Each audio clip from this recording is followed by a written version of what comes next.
Warning people of Jamaica. Say no to NIDS. So there's something big happening to the world right now that almost no one is talking about. And I think in the long term, this is going to change the way we all live our lives. And I'm talking about digital ID. This government will make a new free of charge digital ID mandatory for the right to work by the end of this Parliament. Let me spell that out. You will not be able to work in the United Kingdom if you do not have digital ID. Now, it might sound like it has nothing to do with economics or finance, and maybe it sounds boring, but the truth is, this is one of the most important changes that governments are pushing right now, and it's happening almost everywhere at the exact same time. In the US, at least 25 states have already launched digital driver's license programs. That means you can now pull out your phone instead of your wallet when you check into a flight, for example. And in Europe, they passed a law last year that makes it a requirement for all member countries to roll out a national digital ID wallet by 2026. In China, they just launched their version this summer, which links it to their social credit system. Countries like South Korea, Singapore, Nigeria, the United Arab Emirates are already doing this with their digital IDs. Now, you might have heard of digital IDs before, but I don't think most people really understand what it is because it's not being debated or talked about in Congress. It's not really trending on CNBC, and most people probably don't even realize that this is actually happening. But what's interesting though is that the United Nations has made it one of their goals, quote, legal identity for all by 2030. And the people funding it, of course, the World Economic Forum and the World Bank. And now Europe and the US are writing all of this into law. In just the last decade, the number of national digital ID programs have doubled. Today, over 100 countries either have one or are building one right now. And when I first thought about it, at least on paper, it sounds kind of nice. It promises to cut down on fraud and make travel easier, and it onboards about 1 billion people who don't have any legal ID. But once you look into how much power this will give the governments of the world, you're going to be shocked. Once your entire identity is digital, whoever controls that ID can control a lot of power. And I don't think RFK Jr. is exaggerating when he said that this is turnkey totalitarianism. It lays the groundwork for global medical surveillance of every human being. So in today's video, I want to help explain exactly what this is, how it's going to work, how it's going to tie into our financial lives, and what you should be prepared for. So with that said, let's get into it. Hi, my name is Andre Jick. Hope you're doing well, cover the finance, and stay for digital IDs. So before I get into the details of how governments are planning to roll this out, let me first explain what a digital ID actually is, because I think when most people hear that, they just imagine it's a picture of your driver's license saved to your phone. And it kind of is that, but it's also a lot more than that. So a digital ID is a secure electronic form of ID that verifies who you are. Usually it's built on top of an app on your phone, and inside that app is all your personal information, which is then verified by a trusted authority like a company or a government. But there is a big difference between the physical version and the digital one, because digital IDs use something called biometric data, which are things like your facial recognition or fingerprints, with cryptographic encryption, so they're a lot harder to fake. And once you've been verified, that ID becomes reusable. That means you don't have to keep handing over your passport or your license to different companies, or even go to the DMV. You can just share that specific piece of information that they need. So for example, if a bar needs to know that you're over 21, the app could just say, yes, this person is old enough without necessarily revealing your exact details, your birthday, or your full ID number. So on paper, it sounds like a convenient thing to have. It's more secure, there's less information floating around, so less chance for fraud. But as you're about to find out, you're gonna realize that when you centralize that much power, the question becomes, what can they do with it? Because while governments and tech companies present this as a convenient and secure thing to have, the actual way it's already being used in some countries is a very different story. We're constantly watching and recording everything that's going on. citizens will be on their best behavior because we're constantly recording and reporting everything that's going on. Take China, for example. Just this summer, they launched their national digital ID app. But instead of it just being an upgrade from physical to digital, they tied it to their social credit system. That means their digital ID is not just proof of who they are, but it's also connected to things like their financial history, travel rights, and even their online activity.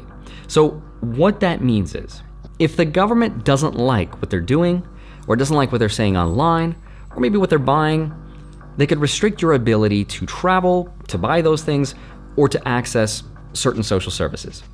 After being sued for defamation by the subject of a story he'd written, he was blacklisted. But he only realised when he tried to buy a train ticket and was told he was banned from travelling. If you didn't get a vaccine that the government mandated, sorry, you can't use public transportation. They would immediately detect that and send you a notification, and they would deduct money from your what they call WeChat account. They use two main apps, WeChat and Alipay. So you can actually deduct your money directly from your account. There were reports of elderly people and workers who were denied food and pensions because their fingerprint scanners stopped working. So if the system doesn't recognize you, you don't get food. That's kind of crazy.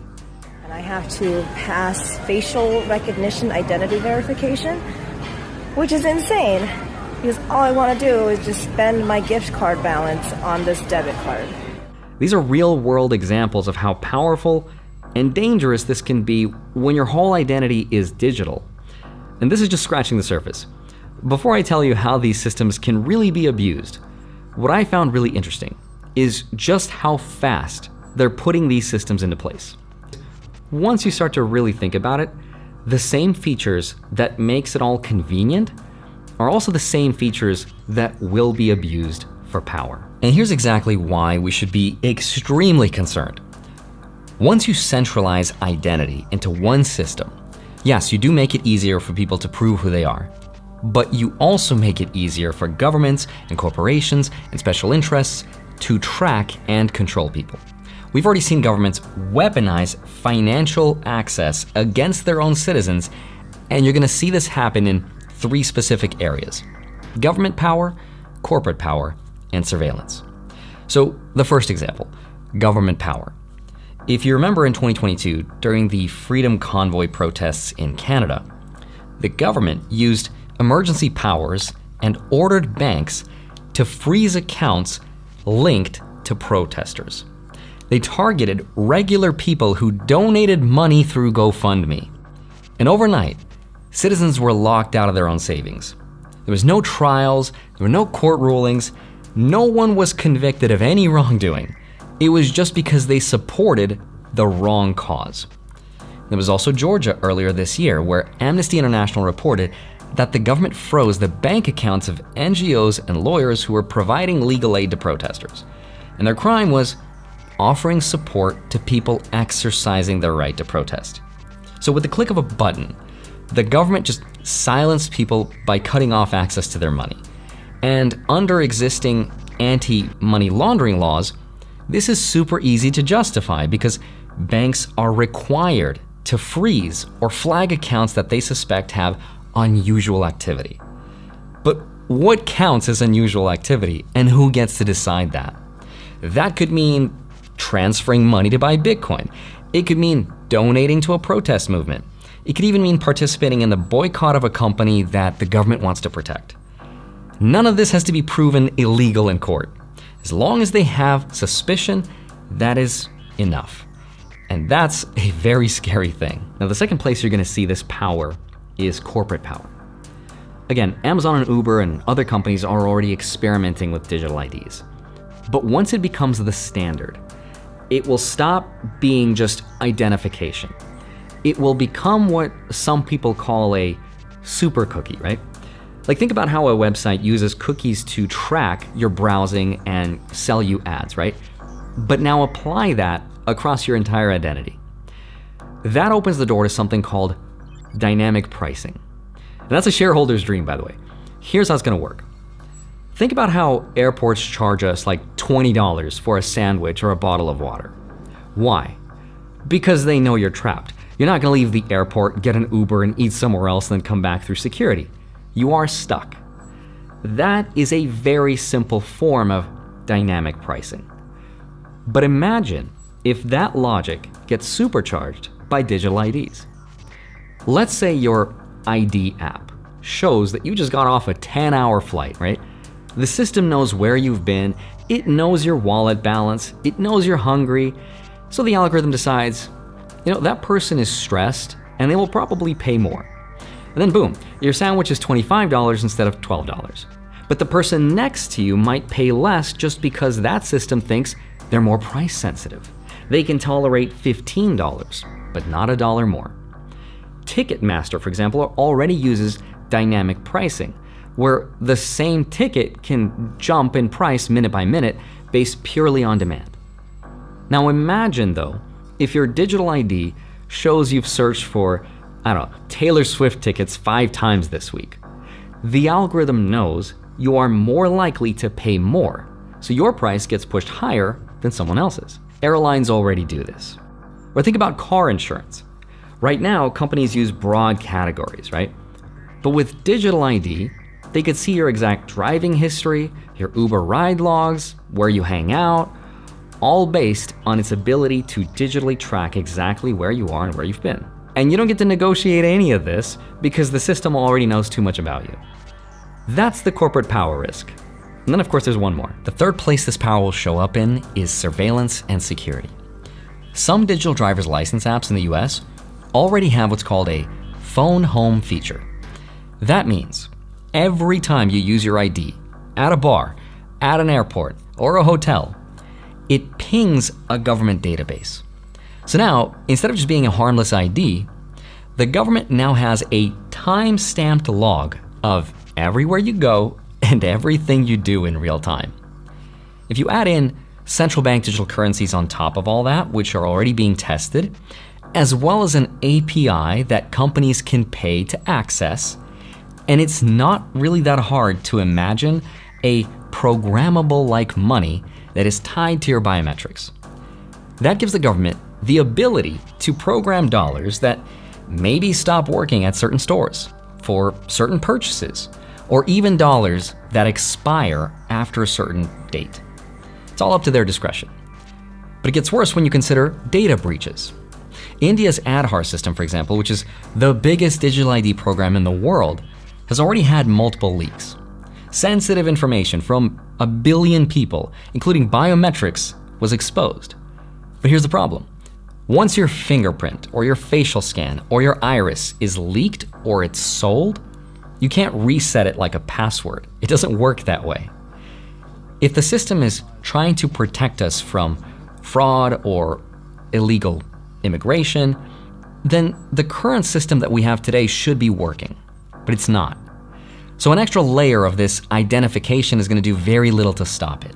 Why do you think that them having to have a digital ID would stop that problem when right now people are meant to have a national insurance number and card, and if they're not asked for that, a boss is willing already to break the rules? What's the difference going to be? It's exactly right. If they're not willing to ask for their current credentials, what makes them think a digital ID will do anything to change that? And he didn't really have a good answer for that because there is no good answer.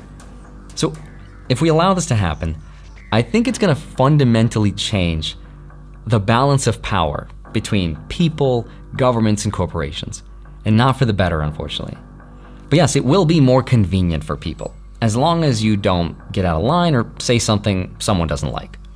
All that digital ID will be is a means of controlling the population, of telling us what we can and can't do, of fining the innocent.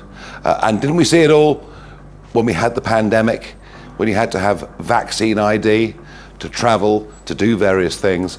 Did that stop the COVID pandemic spreading? Did it help? All it did was put cost and inconvenience on everybody else. I also worry about massive data banks being held by the government, being hacked by foreign governments, by private companies, by criminals.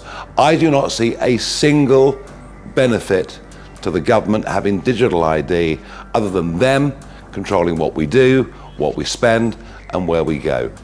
It's a crazy world we live out there, and I swear the older I get, the more I'm starting to become like that one crazy paranoid uncle. And I know how all of this sounds, and I get how it sounds like fear-mongering, but as they say, only the paranoid survive. But I'd love to hear what you think about this new system. Is it good? Is it bad? Let me know down in the comments below what you think. As always, I hope you have a wonderful rest of your day. Smash the like button, subscribe if you haven't already. UIC Jamaica is inviting you to discuss all your concerns and proposals to improve Jamaica. Join us on Zoom this and every Thursday at 7:30 p.m. Jamaica time. To get access to this Townhall Zoom meeting, join our WhatsApp discussion group by clicking the link in our bio or WhatsApp 876-471-6598 for the Zoom link.